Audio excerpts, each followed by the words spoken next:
啊，这个3倍券，搁来配合着1000块的安心旅游，所以这个夏季的旅展是逼人订。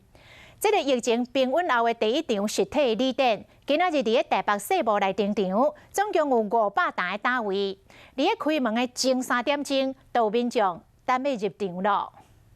宜兰静好玩，好，全馆唯一的类出国金门哦。离岛真好耍，花莲台东宜兰嘛真像今年头一场实体旅游展，伫疫情过了后举行，然后安心旅游的补助，加上多摕到的3倍券，好民众烧钱要出去佚佗。带来了，对啊，全部都带来了。没有，我会花掉一点点，就剩1600，还蛮多啊，剩一半。加起来有多少3倍券？4张。4张3倍。我还有我老婆、我女儿的。所以有12000哦。手提12000块的3倍券，拍算1摆要开学了，若是无想要搁用现金，实一年看卖，其实会使买的有真济，包括平和往回机票有限量的名额。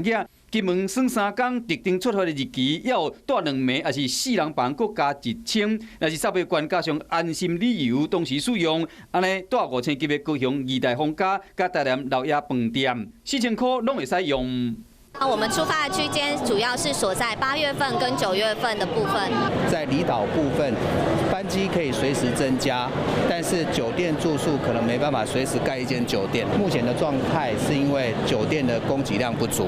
不过国内游览早伫旅游展举行前就已经大爆发，拍算伫7月份、8月份的周末假日。